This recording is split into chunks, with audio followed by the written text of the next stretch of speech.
Olá, Sim. Dionísio, aqui da Cultura, tudo bom? Tudo bem? Tudo. Obrigado aí por tudo que você tem feito. Imagina, é o mínimo. Olavo, na palestra o senhor falou aí um pouquinho do Império Americano e do Império Soviético. E o Império Islâmico, como que ele entra nessa equação? Sim, ele é um projeto já muito antigo, tá certo? Ele surge imediatamente junto com o Islã. O Islã já surge como um projeto de expansão imperial desde o primeiro dia.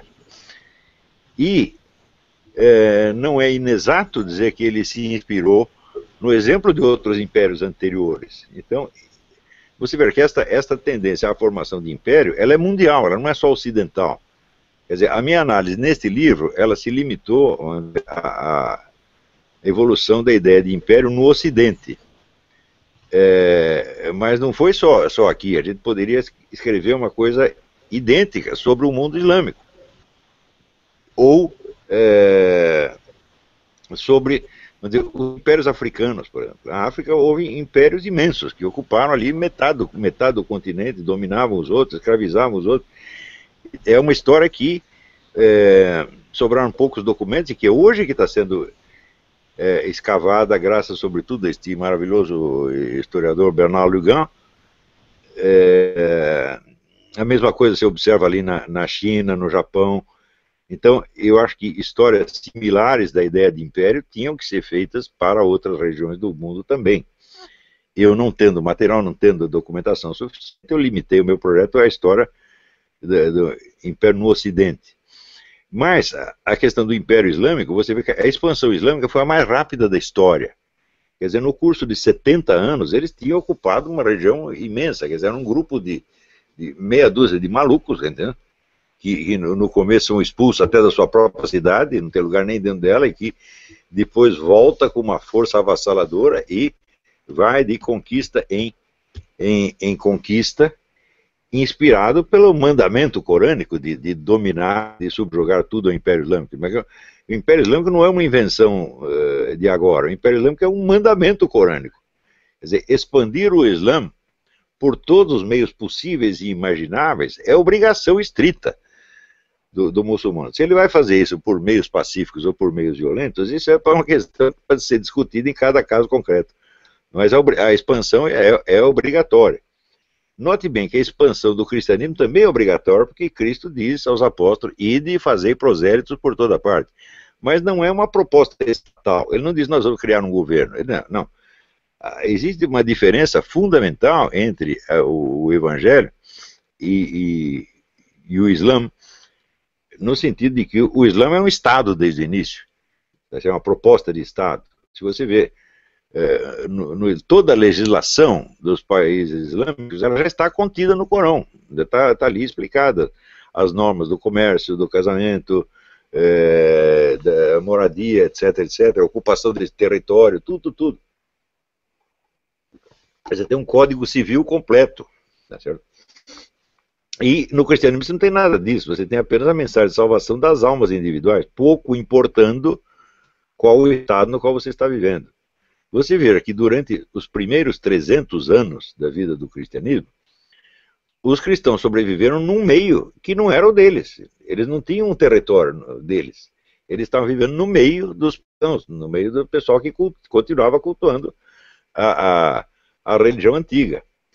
E, aliás, como bem assinala o Friedrich Heer, nesse mesmo livro que eu citei, o problema da perseguição antirreligiosa foi até menos grave do que o problema do convívio direto. Perseguição houve de vez em quando, ela não foi contínua. Tinha um surto de perseguição, depois parava, depois tinha outro, parava. Mas a convivência do cristão no meio não cristão era uma realidade de todos os dias. Então quer dizer que as ideias se interpenetravam e misturavam. E cada um, o sujeito ouviu lá, ele leu não sei quem, Cícero, tá certo? E depois viajou para a Pérsia e catou uma ideia aqui, outra lá, e daí ouvia a pregação cristã, misturava e fazia lá um novo negócio.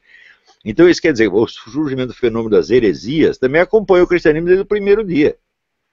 Você não tinha nem um Estado para garantir a ordem, você não tem nenhum tipo de autoridade. Quer dizer, o Papa exercia autoridade sobre os cristãos, mas não no meio entorno.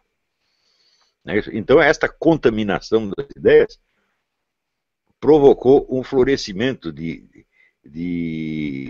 heresias, que foi um negócio extraordinário. Agora, você precisa ver o seguinte, que também, doutrinalmente hoje, você vê uma distinção muito clara entre o que é a doutrina católica tradicional e o que são as heresias. Mas na época não era assim, estava tudo misturado. Você tem santos da igreja importantes que disseminaram ideias heréticas, porque eles achavam que aquilo era o certo. Tá certo? E o trabalho de destrinchar uma coisa do outra foi uma coisa terrível. Muitas vezes o nego, para combater uma heresia, usava outras ideias que também eram heréticas que ele não sabia, tá entendendo? Então, esta confusão foi a vida do cristão durante 3 ou 4 séculos. Ao longo de todo esse tempo, não houve nem meia tentativa de criar um Estado cristão. Você vê como a ideia de Estado era totalmente alheia à perspectiva cristã. Não é isso? A ideia vai surgindo, né? Primeiro, quando o Império assume o cristianismo como religião majoritária, o que não foi obra de Constantino, foi o seu antecessor, cujo nome agora me escapa. Né? Todo mundo falava, Constantino. Eu falei, que Constantino, uma pinóia? A gente já estava pronto antes.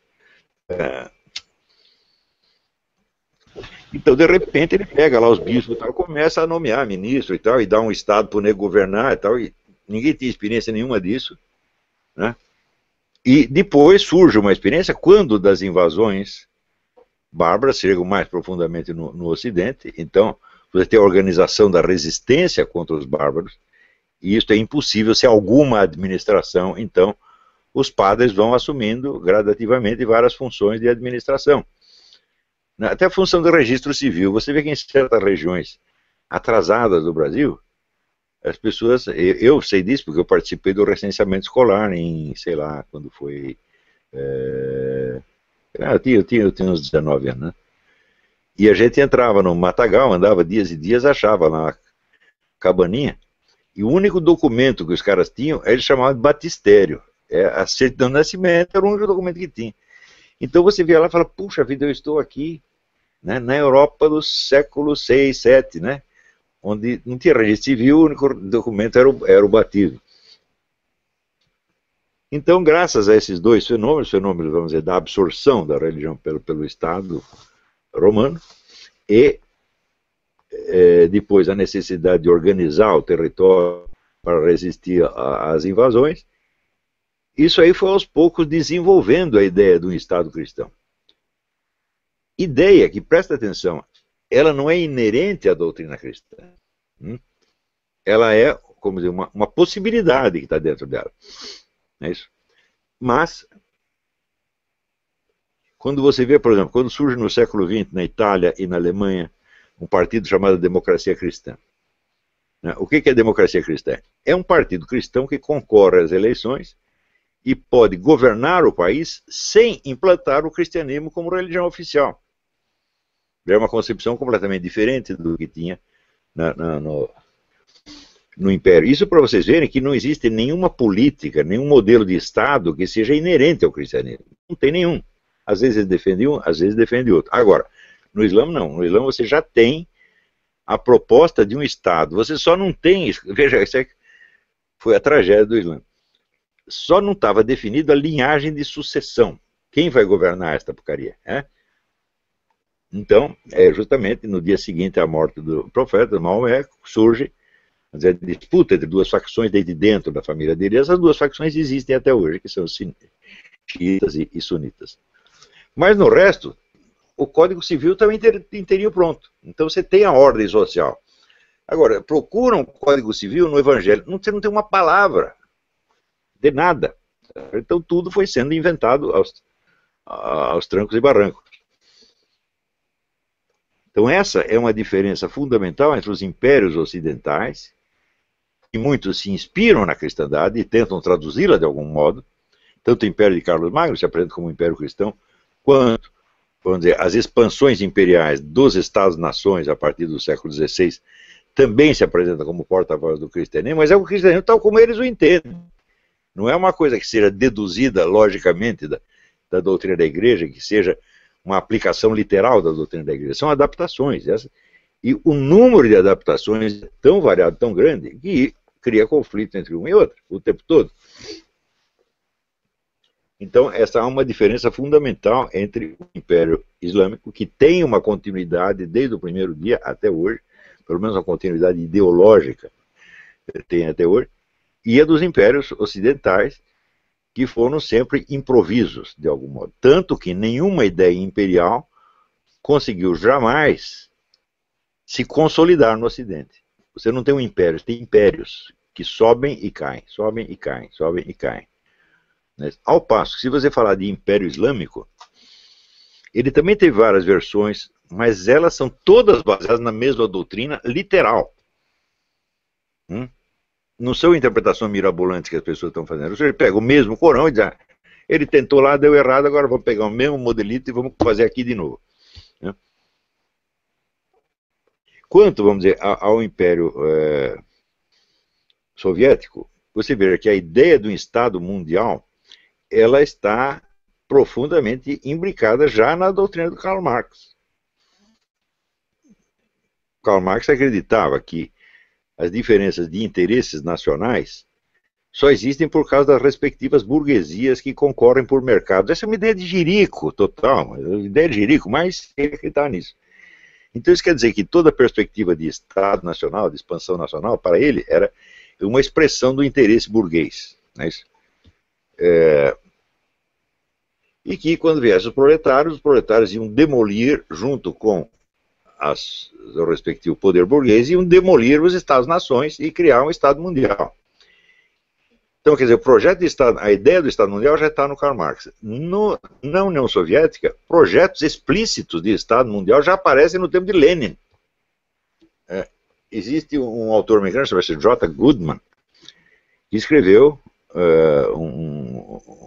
um belo livro, o Projeto Soviético de Estado Mundial, que foi, inclusive, por incrível que pareça, foi traduzido no Brasil nos anos 50. O pessoal deveria ler. Então, este projeto, ele contrasta, o projeto soviético, ele contrasta brutalmente com o Império dos Tsares. O Império dos Tsares era um império religioso. O chefe da igreja na Rússia é o Tsar, não o Papa. Então, menos o Tsar seria um braço armado da igreja do que a igreja seria um órgão de expansão do poder tsarista. Né? Então isso quer dizer que, embora o Império Tsarista aceitasse comunidades de outras religiões dentro dele, havia um acordo explícito, tá certo? E a ideia era do império da Igreja Ortodoxa. E quando vem o Império Soviético, ao contrário, não tem mais Igreja Ortodoxa, tá certo? A doutrina oficial é materialista e eles querem se impor ao mundo na base das revoluções, na base da chantagem, na base da trapaça, na base do roubo, tá certo? E sobretudo de uma pregação antirreligiosa violenta e do morticínio dos religiosos.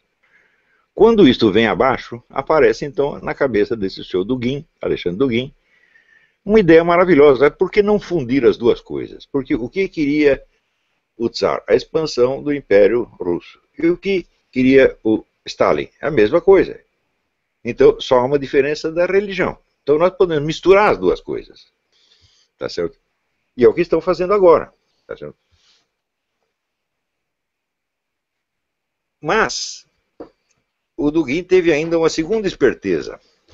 Ele disse, qual é o principal obstáculo à expansão do Império Russo? É o Império Ocidental, que ele identifica com os Estados Unidos, de algum modo. Então, nós precisamos, em torno da ideia do Império Russo, juntar forças com outros, com aliados, que também têm o mesmo inimigo. Então o que ele fez? Ele fez a lista dos inimigos do Ocidente. E, assim, a natureza dos argumentos usados por cada um não interessa. É contra o Ocidente, serve. Então serve o comunismo, serve o nazismo, serve o fascismo, serve o islamismo, serve, vamos dizer, a extrema-direita nacionalista cristã francesa, serve vamos dizer, tem outra, na França tem duas extremas-direitas, tem uma extrema-direita cristã e tem uma extrema-direita darwinista, evolucionista, materialista, chefiada pelo Alain de Benoist. O Alain de Benoist e o Alexandre Dugin são carne e unha. Então, isso quer dizer que tem essa coisa, o pessoal eurasiano aprendeu com os comunistas mesmo. Eles aprenderam que a unidade ideológica do movimento não tem importância, não é necessária e até inconveniente. Porque se você quer submeter todo mundo a uma doutrina ideológica uniforme, você limita a área de expansão. Mas se você consegue pegar pessoas com ideologias diferentes e encaixá-las dentro de uma estratégia global, todo mundo trabalha pela mesma coisa por motivos subjetivos completamente diferentes. Está entendendo?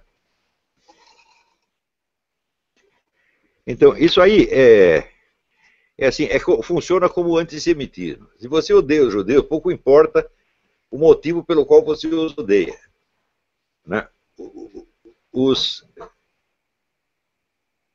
nazistas odiavam porque eles achavam que eles eram todos comunistas. E os soviéticos odiavam porque eles eram todos capitalistas. Mas não importa. Você junta as duas coisas e vai contra o seu inimigo ideal, né? E os comunistas, a partir dos anos 50, 60, eles descobrem isso, né? E começam a aceitar uma variedade de ideologias diferentes dentro do seu movimento. E assim está até hoje. Quando a iniciativa passa do comunismo para o eurasianismo, o que muda nesse sentido? Absolutamente nada, ainda é a mesma coisa. Só que o eurasianismo ainda tem um espectro de aliança muito maior. Ele aceita tudo, qualquer porcaria serve. Né? Então você vê, por exemplo, dentro do eurasianismo, você vê o grupo stalinista, que ainda repete a doutrina de Stalin, materialismo dialético, aquela coisa, e do lado você tem o negro que está defendendo lá a igreja ortodoxa e outro que está defendendo o Islã. E, evidentemente, o projeto eurasiano ele tenta absorver o Islã nisso, mas acontece que o Islã tem os seus próprios projetos imperiais que são muito anteriores. Então você tem aí uma concorrência. Respondi. Tem outra pergunta?